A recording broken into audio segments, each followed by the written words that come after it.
teacher and welcome back to our channel Edu Planeto. So let's start class 8 mathematics chapter squares and the square roots. ठीक है, अब हमें इसमें समझना है कि squares क्या होते हैं और square roots क्या होते हैं. We are not talking about the geometrical shapes. ठीक है, let's start.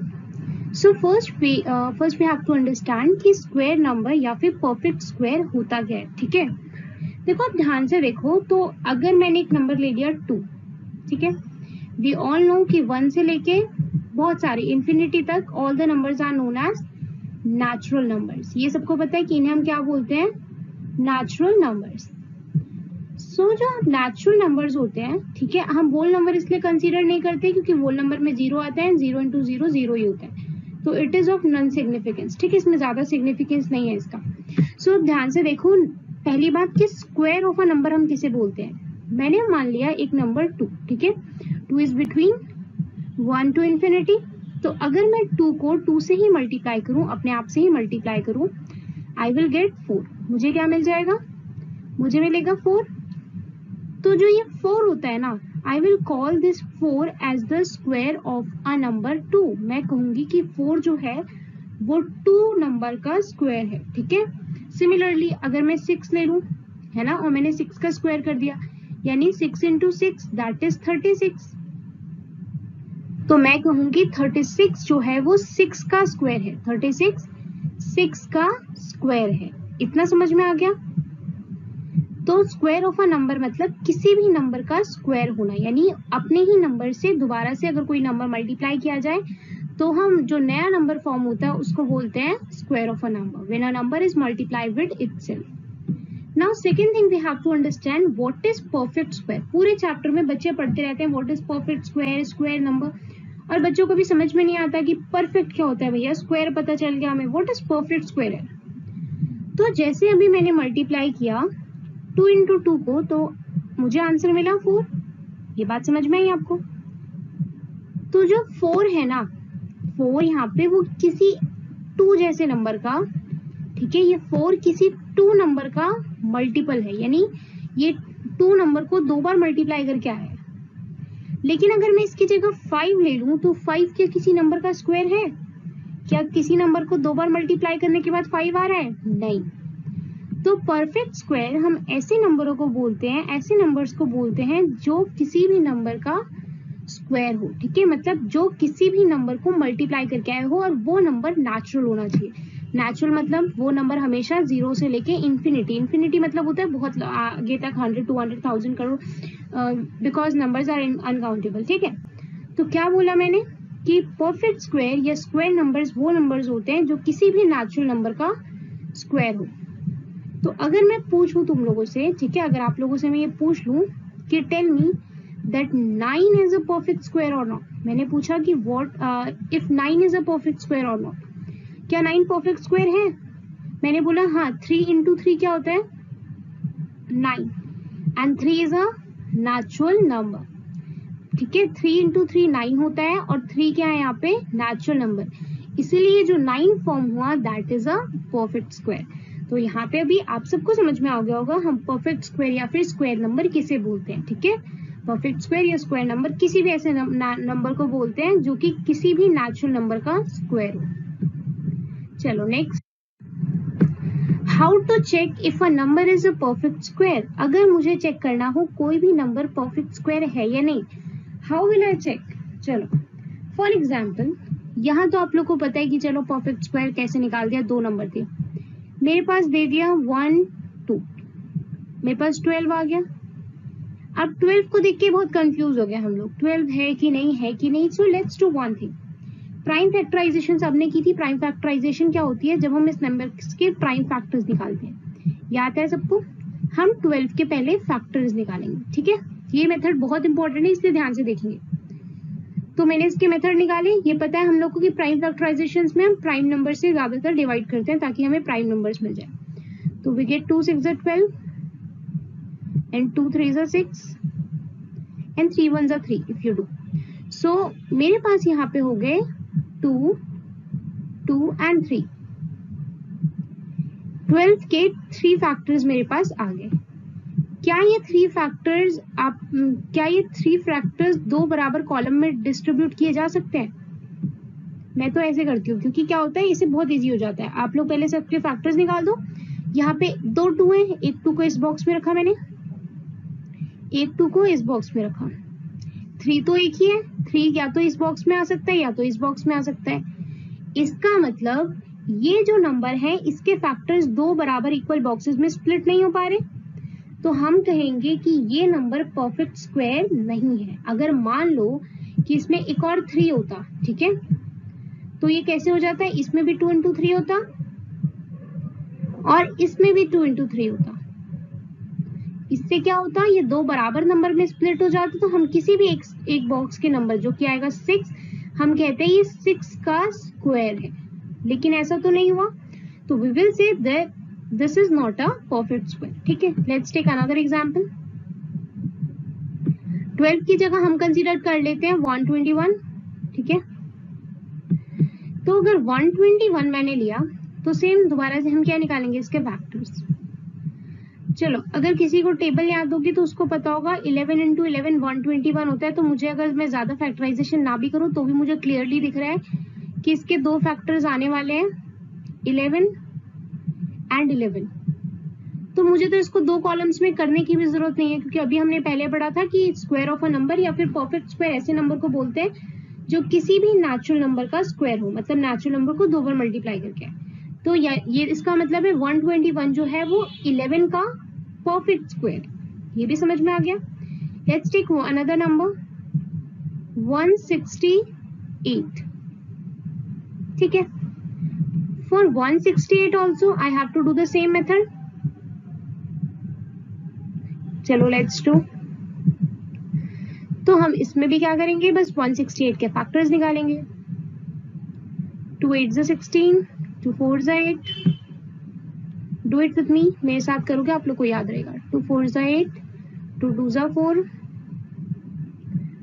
अब यहाँ पे कोई ना, आप लोग बड़े नंबर से, अगर यहाँ पे किसी ने भी बहुत ज्यादा सोचा कि बोर हो रहे हैं, एक एक नंबर को 2 2 बार बार लिख लिख के हम बोर हो गए, हम सीधे 4 लिख के 6 लिख के कर दे, तो वैसे नहीं करना है।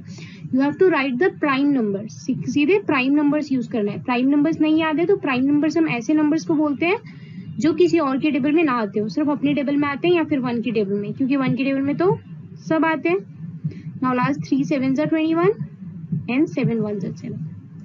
तो अब मेरे पास 168 के फैक्टर्स आ गए 2 2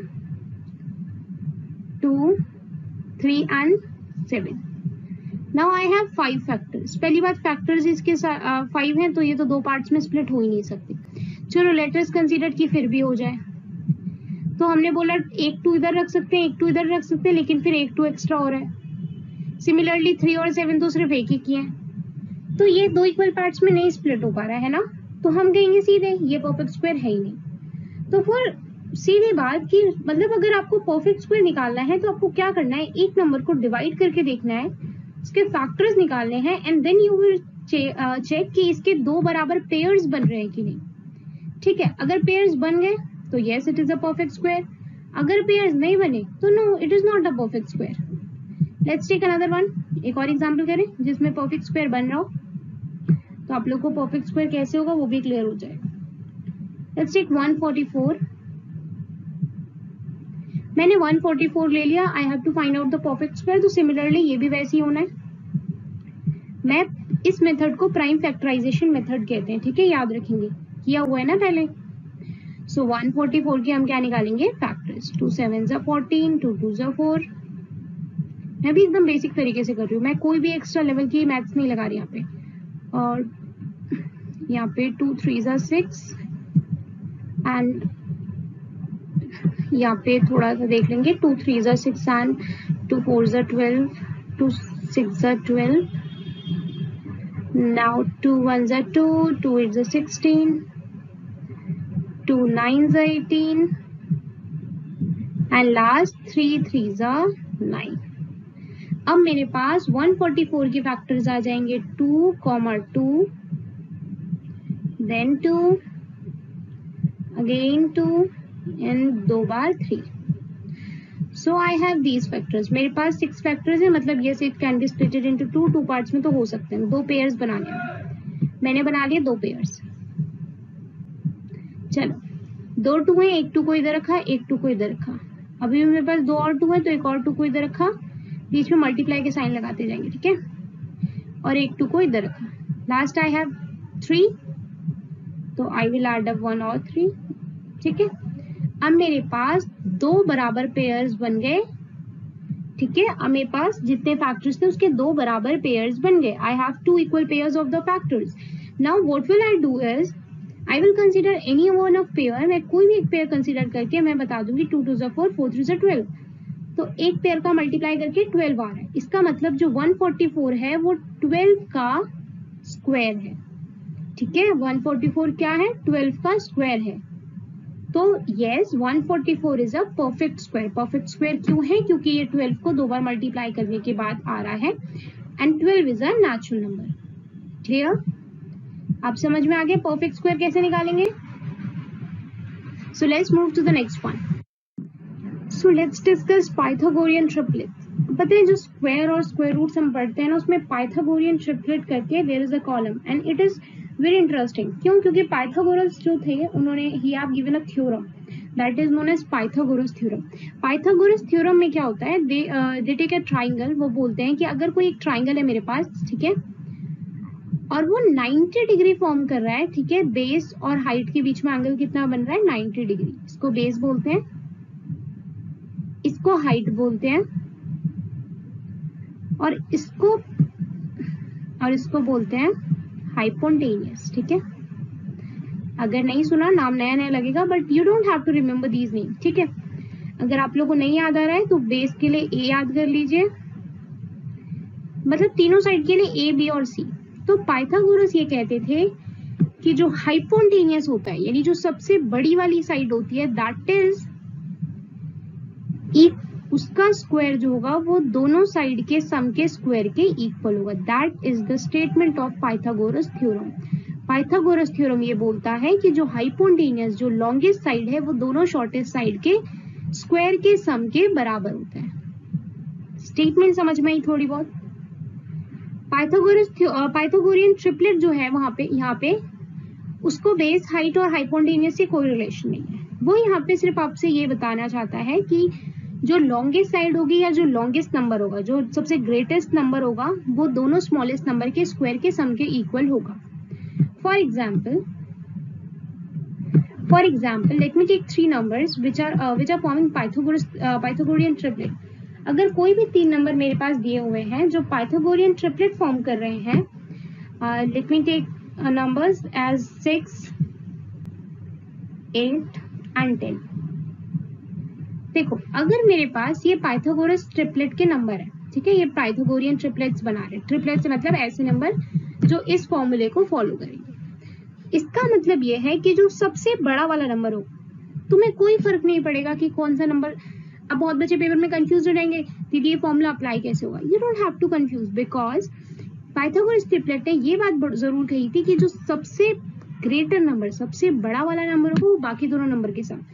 तो तुम्हें क्या आइडेंटिफाई करना है, you have to identify the greatest number. सबसे बड़ा नंबर मेरे पास क्या है, 10 है ना, तो आप करेंगे 10 का स्क्वायर, और बाकी जो भी नंबर हैं आप उन्हें दूसरी साइड भेज देंगे। दूसरी साइड भेजने का मतलब this will be the value of B and A, या ए बी, इसमें से कोई भी ए और कोई भी बी बन सकता है। तो ये हो जाएगा 6 का स्क्वायर प्लस 8 का square. Okay, now I have this formula. तो अब अगर ये पाइथागोरियन ट्रिपलेट्स हैं तो ये फॉर्मूला सेटिस्फाई करना चाहिए। सेटिस्फाई मतलब कि इसकी जो वैल्यू आएगी वही इसकी वैल्यू आएगी, है ना। तो लेट्स सॉल्व। 10 का स्क्वायर क्या होता है, 10 into 10 क्या होता है, 100। Now same for this sign, 6 into 6 36 and 8 into 8 64। 8 into 64 होता है ना। हम किसी को भी किसी और साइड नहीं भेजेंगे, हम इसको इधर ही रखने देंगे। 100 को हम इसी साइड रखेंगे, that is in our LHS part, ठीक है। अब इसको सॉल्व करेंगे, 36 + 64 विल बी 100। हमने क्या देखा कि दोनों ही साइड LHS जो है वो RHS के इक्वल आ रहा है। LHS is equals to RHS and इसलिए ये जो नंबर्स हैं these are forming Pythagorean triplet. ये क्या फॉर्म कर रहे हैं? Pythagorean triplet. इजी, ठीक है। पाइथागोरियन ट्रिपलेट फॉर्म करने का मतलब क्या है कि कोई भी नंबर जो है, कोई भी तीन नंबर्स जो हैं वो आपस में ये रिलेशन सेटिस्फाई कर रहे हो जिसमें सबसे जो बड़ा वाला नंबर होगा वो बाकी दोनों छोटे वाले नंबर्स के स्क्वायर के सम के इक्वल होगा। क्लियर? चलिए एक और एग्जांपल करते हैं, थोड़ा क्वेश्चन अलग टाइप का लेते हैं।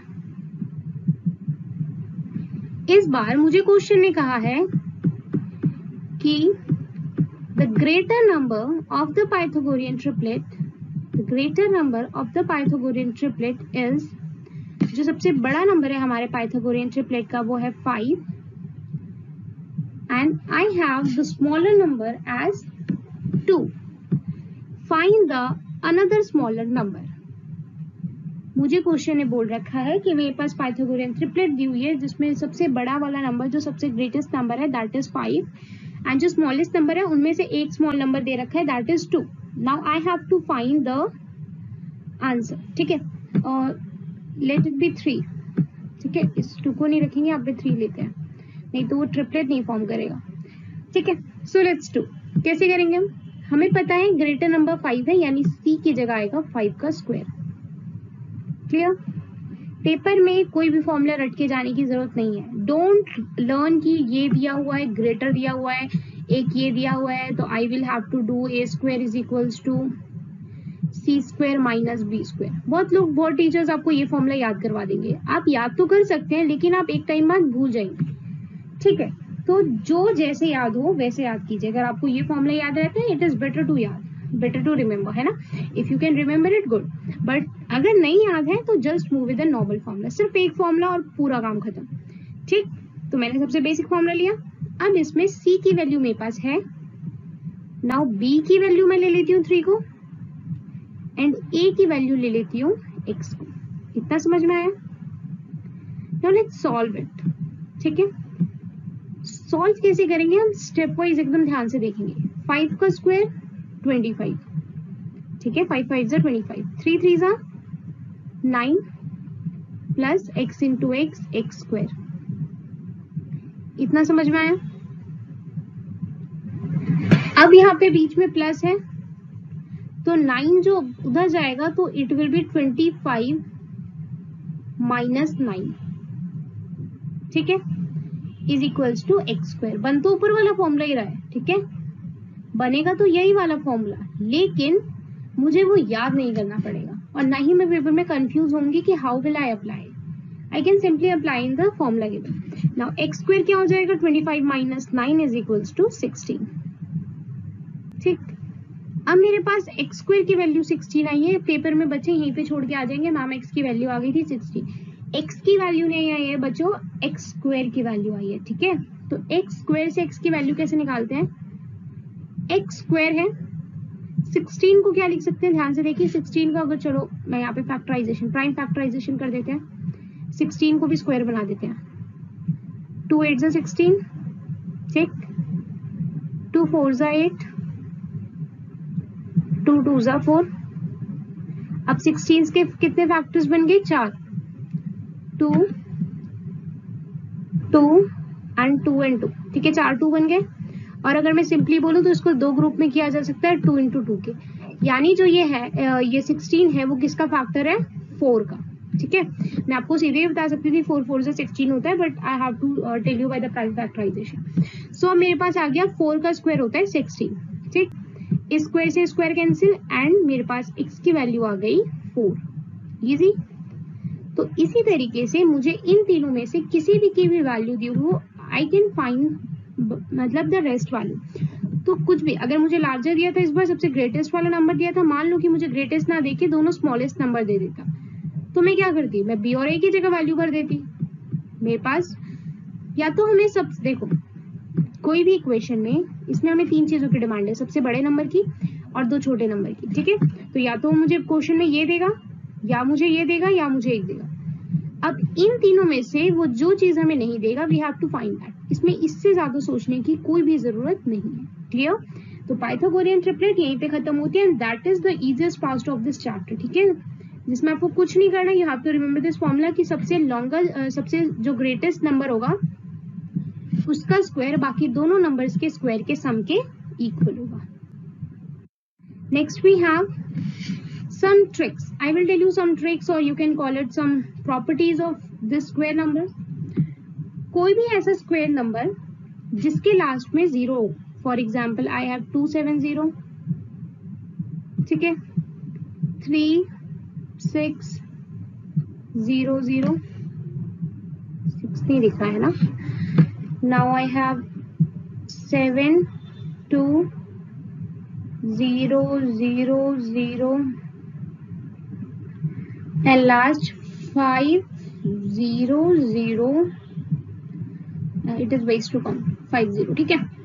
मेरे पास अब ये 4 नंबर बोले, अब मुझे वो कह रहा है कि आप बिना प्राइम फैक्टराइजेशन किए हुए, बिना कोई मेथड किए हुए, आप सीधे एक बार देख के बताइए कि इसमें से कौन सा स्क्वायर हो सकता है कौन सा नहीं, ठीक है। मुझे सिर्फ यहाँ तक गेस करना है कि कौन सा हो सकता है और कौन सा बिल्कुल नहीं हो सकता। तो the first point two remember is, किसी भी नंबर के एंड में अगर 0 आ रहा है और 0 जो हो वो ऑड नंबर में हो, मतलब ऑड नंबर ऑफ जीरोज हो, तो वो नंबर कभी भी परफेक्ट स्क्वायर नहीं बन सकता। क्या बोला मैंने कि अगर किसी नंबर के लास्ट में 0 आ रहा है और वो 0 ऑड नंबर में, जैसे इसमें 1 0 है, इसमें 2 है, इसमें 3 है और इसमें 5, ठीक है, ये ऑड है, ये इवन है, ये ऑड है एंड ये ऑड है।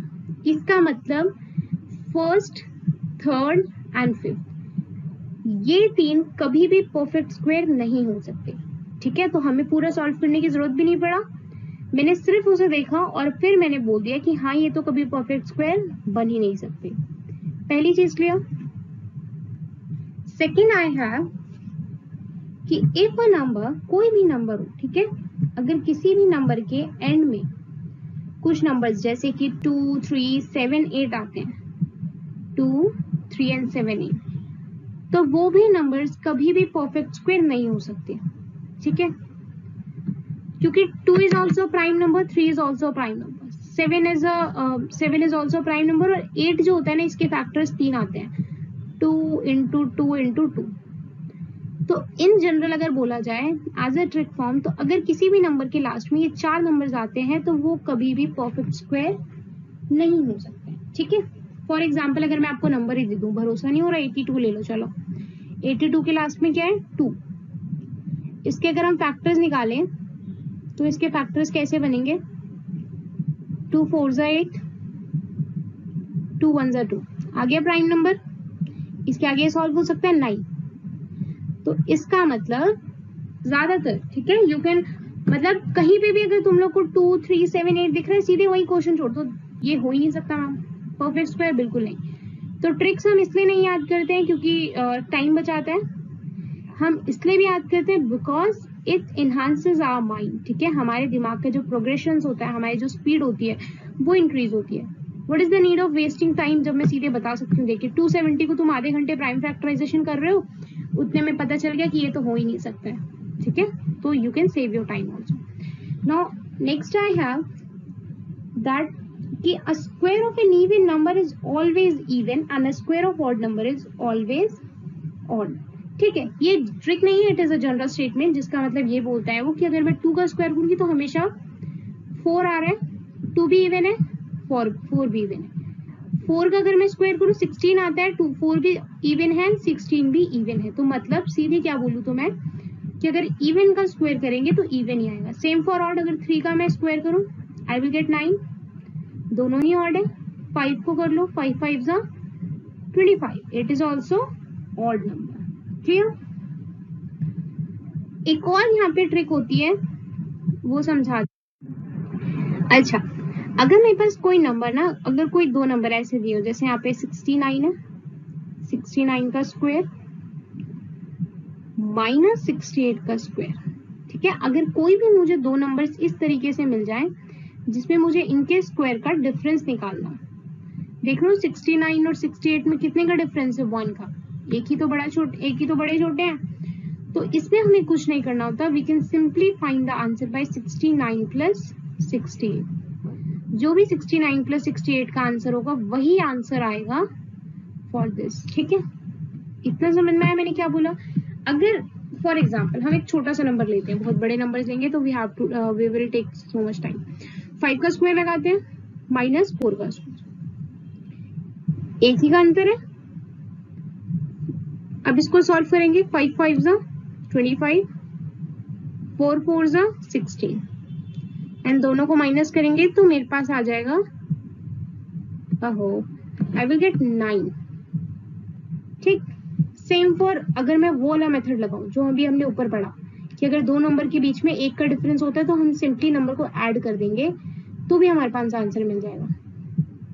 इसको ऐड किया तो हमें क्या आंसर मिला, 5 + 4 9। क्या दोनों सेम आ रहे हैं? ये भी 9 है और ये भी 9 है, देखा आपने?